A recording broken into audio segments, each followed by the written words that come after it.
Assalamu alaikum, Sheikh. I was wondering if you could just point out the similarities between dajjal in Islam and the Christian conception of the antichrist. And I was just wondering why Christians wouldn't be able to recognize dajjal when he manifests himself in this space and time. Christian eschatology, Christian eschatology is terribly muddled up. I don't know what better word I could use. In the medieval ages, when Christian scholars paid more attention to eschatology than they do today,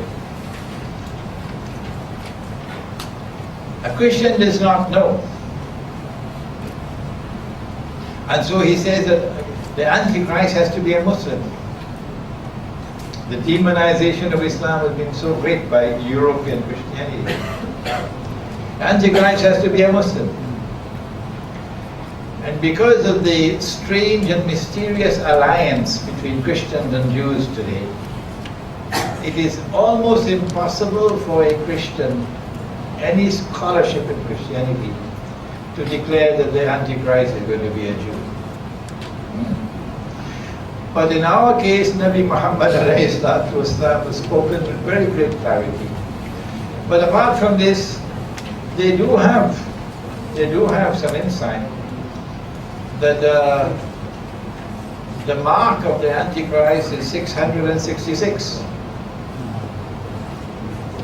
666 bears an amazing similarity with 600, stage 1, 60, stage 2, and 6, stage 3. A day like a year, a day like a month, a day like a week.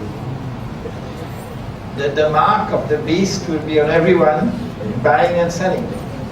This is the paper money we're using, which is bogus, which is fraudulent, which is haram.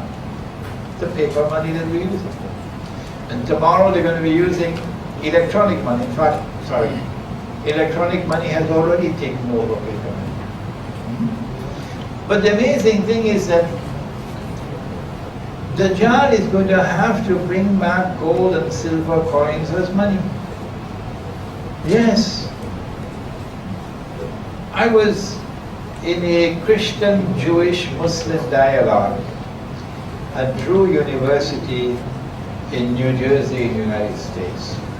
And there were about a dozen rabbis and more than a dozen Christian ministers, and poor lonely Imran Hosein was the only one for representing Islam. And I got up and made a blunder. I was talking about how you changed the Bible and you put now that you are prohibited from lending money on interest to your brother Israelite, but you can lend money interest to me. I said, aren't you ashamed? And I said, this is what they were doing in the temple. When Jesus entered the temple, he found them lending money on interest. And that's why he cursed them. And he turned over their tables and he drove them out of the temple. And he said, you've taken the house of God and you transformed it into a den of thieves. Oh my gosh. The Christian ministers and the rabbis had a field day. They said, Imran, you're wrong. You're wrong. Let us tell you the correct answer. So I said, no, they said, people had to go to the temple and they had to pay to the temple for services.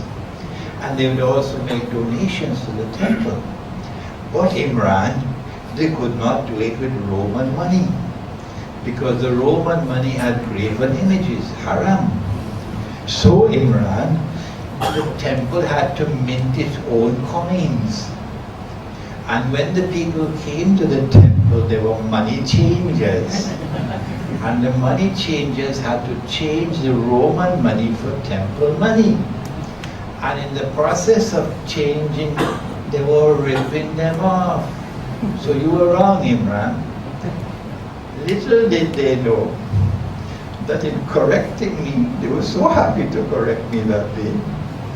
In correcting me, and I'm grateful for them, they gave me the insight for me to say today that there's a tomorrow which is coming, when Israel is going to have to mint gold and silver coins without any graven image.